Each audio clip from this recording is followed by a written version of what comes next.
Hope you guys are doing well. Got your grind on for Monday. Had a great day. Set the tone for the week.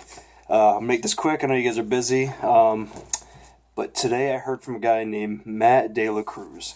If you guys are familiar with John C. Maxwell, he is a huge author. He does a lot of books on leadership, teamwork, vision, success, stuff like that. The big thing I want you guys to take away, and I'll show you this on Wednesday when we meet, is he talks about how to inspire, equip, and empower the people. And today he talked about 4 steps of our life, or 4 more so levels of our life that we go through. The first one is the level of survival. It's talking about that 18 to 25-year-old range. You know, we're out here grinding, we're working our butts off, not getting paid as much as we potentially could be, we're surviving.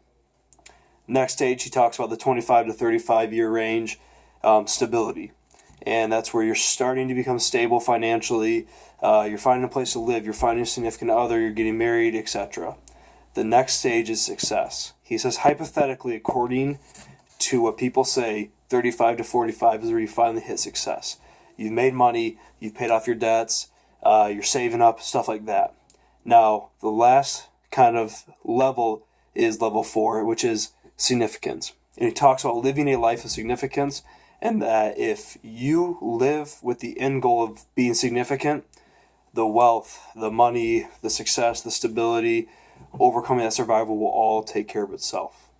And he talks about how people say you can't be significant until you're 45 to 60, but he wants to equip us with personal development and growth plans so that way you can become more significant and more successful at a younger age and earlier on in your life.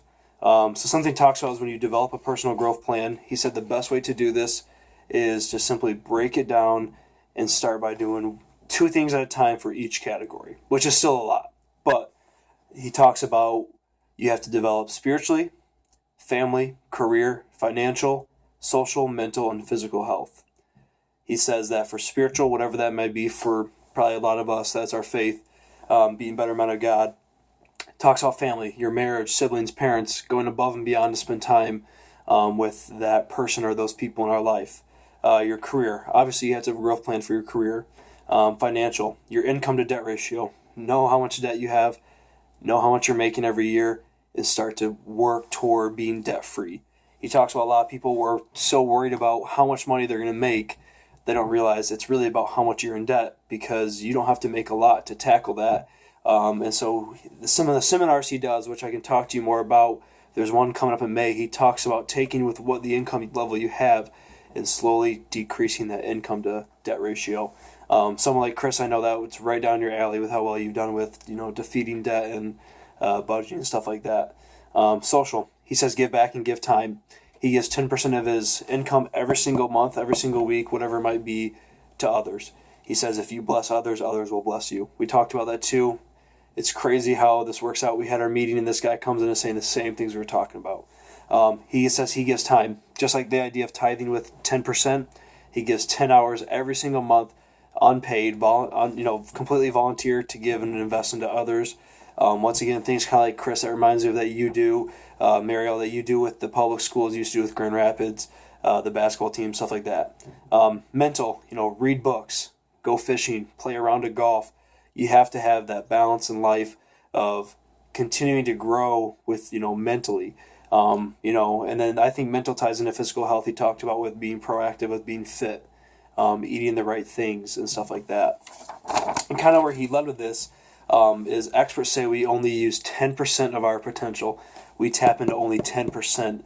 And so to live our full potential, we have 4 things: a level of belief, a level of awareness, a level of desire, which becomes an obsession, and then a level of persistence. And he says attitude is everything. So attitude is a choice, and we can choose the path of positive or negative vibes. That's on us. People who are positive are passionate, committed, driven, and persistent. People who are negative are lazy, they complain, they make excuses, and they procrastinate. So once again, something I think he said that is pretty awesome is everyone communicates, but not everybody connects. Everybody communicates, but not everybody connects.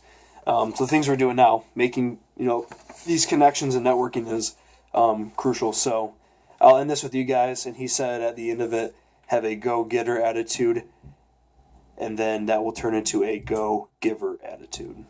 All right, guys, bless up. I'll see you guys on Wednesday.